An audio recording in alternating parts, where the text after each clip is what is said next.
Toujours sur le Grand Pavois à La Rochelle, nous avons sélectionné une nouveauté voile, c'est le Bavaria Cruiser 32. Pour nous en parler, j'ai Xavier Fiche avec moi. Bonjour Xavier. Bonjour. Alors, que pouvez-vous nous dire sur ce nouveau bateau?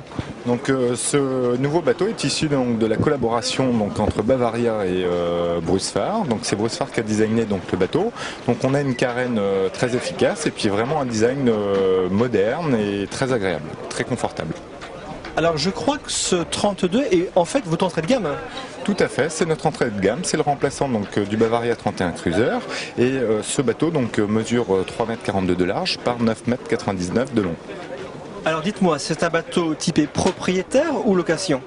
Ce bateau peut faire avoir les deux usages, bien évidemment, donc pour combler un propriétaire ou également être mis en location. Il peut accueillir combien de personnes à bord? C'est un bateau qui peut accueillir donc 6 personnes. Il est homologué en catégorie A de navigation, donc la catégorie la plus complexe et la plus sécuritaire dans le domaine de la plaisance. En termes d'équipement, qu'est-ce que l'on retrouve à bord? Ce bateau est bien équipé donc, en standard puisqu'il dispose donc, non seulement d'un génois sur enrouleur, d'une grand voile avec des prises de riz automatiques, d'un fond de cockpit en tech, d'une table de cockpit en tech, d'un minimum d'électronique. Voilà, bien évidemment comme tous les bateaux, vous avez après donc, la possibilité de rajouter des options pour personnaliser votre bateau et avoir un bateau qui vous soit propre. Alors quel type d'options? Les options généralement prises par les clients sont la capote de descente ou le bimini, le pilote automatique par exemple, le guindeau électrique. Voilà, ce type d'options. En termes de quilles, il y a le choix pour le client? Oui, tout à fait. Donc, en standard, donc, le bateau cale à 1,90 m et vous avez la possibilité en option de prendre un petit tirant d'eau, ce qui permet des navigations, donc, notamment en Bretagne. Je crois que c'est la première fois que vous présentez ce bateau en France. Tout à fait, c'est la première exposition au Grand Pavois de La Rochelle. Ah, pour les personnes qui n'ont pas la chance de venir au Grand Pavois nous retrouver avec ce très beau soleil, ils pourront le voir où en France prochainement? Alors ce bateau est disponible chez nos différents concessionnaires en France, voilà, donc ils ont la possibilité d'aller sur internet, sur notre site internet yachtingselection.fr et de voir l'agence qui se trouve la plus proche de chez eux. Alors quel accueil vous réserve les clients qui viennent le découvrir?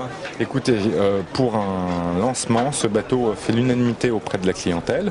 Il offre un environnement extérieur exceptionnel, un très grand cockpit, une plateforme de bain exceptionnelle pour cette taille de bateau, ainsi qu'un intérieur très volumineux, très spacieux, lumineux et très aéré. Hormis ces éléments, qu'est-ce qui va le différencier par rapport à ses concurrents? Très clairement, en termes de prix, nous sommes positionnés donc à un prix moins de 70 000 € TTC transporté donc en France avec son équipement standard.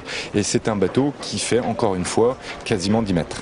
Alors aujourd'hui, la période est assez difficile pour tous les chantiers dans le monde du nautisme. Pouvez-vous nous parler un petit peu de Bavaria? Comment se porte Bavaria? Bavaria donc a été racheté il y a 2 ans par un fonds d'investissement donc américain. Ils avaient fait un montage donc LBO. Effectivement donc compte tenu de la conjoncture économique, il était très difficile pour le chantier de faire face donc à sa dette, et cette dette, nous venons de la prendre depuis 15 jours, vient d'être transformée en prise de participation dans le chantier. Donc Bavaria retrouve sa totale autonomie donc financière, et grâce à son outil de production, c'est un chantier qui est rentable malgré une baisse d'activité significative de l'ordre de 50% comme partout ailleurs. C'est un chantier qui, compte tenu de son organisation et de son outil industriel, est rentable malgré la crise. Xavier, merci pour toutes ces informations. De rien, merci à vous.